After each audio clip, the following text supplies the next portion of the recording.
मान के क्या कर लेंगे?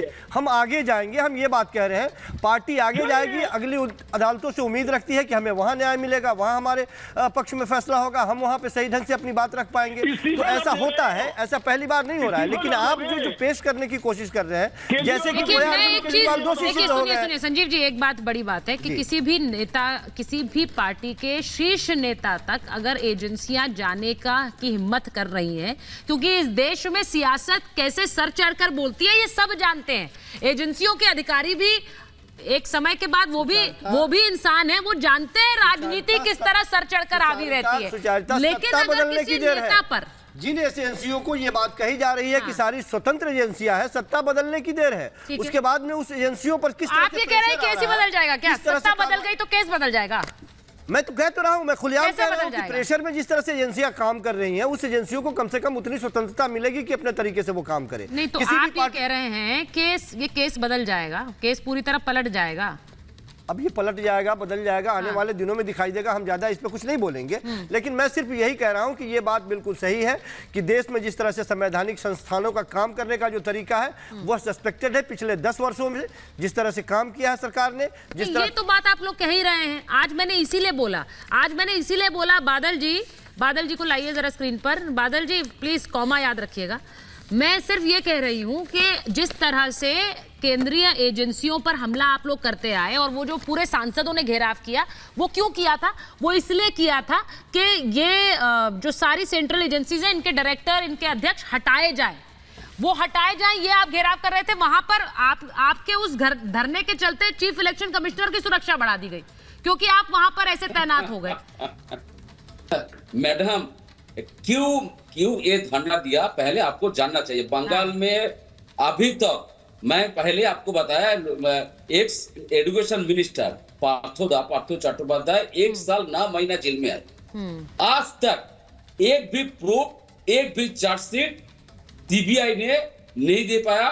इसलिए मैं हम बंगाल में देखिए 15 साल हो गया, रविंद्रनाथ टैगोर का जो नोबेल पुरस्कार था वो भी आज तक ले नहीं पाया। तो सीबीआई क्या कर रही है? और बंगाल में सीबीआई रात को सीबीआई, ईडी, एनआईटी ने हर दिन किसी का घर में जा रहे हैं, लेकिन आज तक कोई भी एमएलए किसी का पास में 10 लाख, किसी का पास से 5 लाख, घर में जो पैसा होता है वो लेके चला जा रहा है। ठीक है, कोई एक विधायक है, उसका कंपनी के पास से इलेक्ट्रल बॉन्ड में पैसा ले रहा है। कोई मेडिसिन कंपनी है, उसके पास से पैसा लेके चला जा रहा है। जीएसटी का पैसा नहीं दे रहा है, आवासन प्रकल्प का पैसा नहीं दे रहा है, 100 दिनों का काम का पैसा नहीं दे रहा है। ये लाखों पैसा बंगाल से लेके जा रहा है। और रात को क्या हुआ? 3 दिन पहले रात को 3 बजे ये नहीं है किसी का घर में घुसा है। 3 बजे कोई जांच एजेंसी जा सकता है रात को 3 बजे।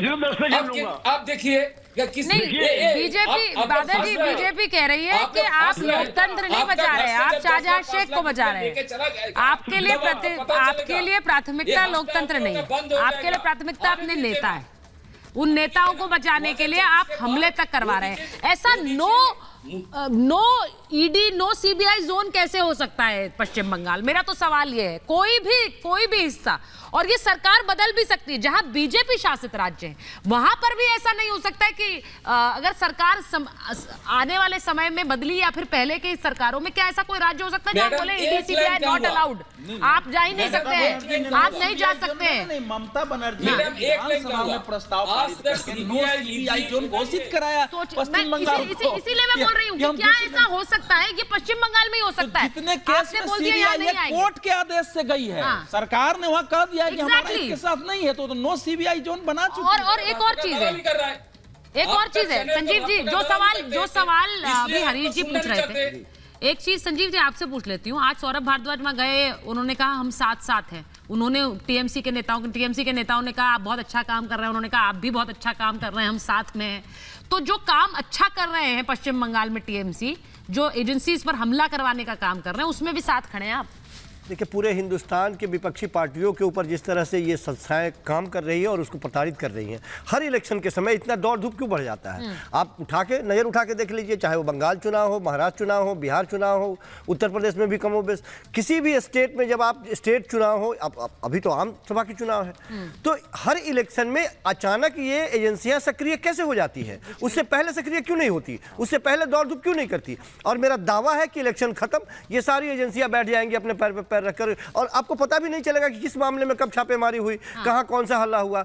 तो ये सारी एजेंसियां जो ऐन मौके पर सक्रिय होती हैं, निश्चित तौर पे विपक्षी पार्टियों। तो इसका सलूशन क्या है भाई? मैं तो सलूशन पर बात कर रही हूँ। आप कहते हैं कि ये एजेंसियां दुरुपयोग हो रही हैं, इनका दुरुपयोग कर रही है सरकार। कोर्ट में मामला जाता है, कोर्ट में कोर्ट कह रहा है, और ये दिल्ली हाई कोर्ट है, ये अभी निचली अदालतों की बात नहीं कर रही हूँ, दिल्ली हाई कोर्ट है, मामला सुप्रीम कोर्ट में भी जाएगा, जैसा कि आम आदमी पार्टी ने संकेत दे दिया है। जनता पार्टी की स्ट्रेटजी को समझिए, कई कोर्ट कह रहा है, नहीं संजीव जी, फिर एक उदाहरण है कि भाई ये हमारे पास वो सबूत ईडी ने ऐसे दिखाए हैं जिनके आधार पर इस गिरफ्तारी को हम गलत नहीं कह सकते, ये कोर्ट ने कहा है। तो सुनवाई के लिए ही कोर्ट ने कहा, कोर्ट ने ये तो नहीं कहा कि जो आधार हमें दिखाई दे रहा है उसके आधार पे हम फैसला कर रहे हैं कि ये दोषी हो गए। नहीं, ऐसा तो नहीं है। तो याचिका तो गिरफ्तारी पर थी ना सर? नहीं, लेकिन गिरफ्तारी पर याचिका थी तो गिरफ्तारी को ही बताएंगे ना, सही है गलत? इसमें सबसे महत्वपूर्ण पंक्ति कोर्ट ने कहा है, जिस पर ध्यान देने की आवश्यकता है, उसने लिखा है, इस जमा किए गए सबूतों से पता चलता है कि केजरीवाल ने दूसरे के साथ मिलकर साजिश रची और रिश्वत लेने और आपराधिक आय जुटाने में सक्रिय रूप से शामिल थी। और अगली पंक्ति है, उसका अर्थ समझिए, केजरीवाल बतौर आम आदमी पार्टी के राष्ट्रीय संयोजक दो तरह से, सुनिए, दो होता है ना, अरे दो तरह से इस पूरे मामले में शामिल थे। सुनिए ना, वह व्यक्तिगत रूप से शराब नीति बनाने और रिश्वत के पैसे जुटाने में शामिल थे। इसका अर्थ बता लेने दीजिए। इसका अर्थ ये हुआ कि आने वाले समय में जो ये टिप्पणी है, ये आम आदमी पार्टी की मान्यता को खत्म करने की ओर जा रही है। ये बहुत बड़ी बात कह रहे हैं अवधेश जी, बड़ी बात कह रहे हैं। के रूप में पार्टी के लिए गलत फंडिंग की गई है और इस पर दिखाया गया है। अगर ये स्टैंड कर जाता है तो आने वाले समय में भारतीय जनता पार्टी को सजा मिलेगी। इलेक्शन कमीशन को पार्टी की मान्यता रद्द करनी पड़ सकती है। इसलिए बड़ी टिप्पणी है, इनको सुप्रीम कोर्ट में जाना ही पड़ेगा। ये असाधारण टिप्पणी है। ठीक है, हसीन सपने हैं। ठीक है, ये अगर ये हसीन सपने हैं, समय अभी इस वक्त मुझे समय बहुत कम है, मैं बस ये कहना चाह रही हूँ कि जो भी कोर्ट की टिप्पणियां हैं उसके बाद मामला सुप्रीम कोर्ट में भी जाएगा, लेकिन ये टिप्पणियां सिर्फ एक पार्टी तक सीमित नहीं है। ये टिप्पणियां सारे राजनीतिक दलों पर लागू होती हैं और उनको उसी तरह देखा जाना चाहिए। बहुत बहुत धन्यवाद आप सबका महाभारत में।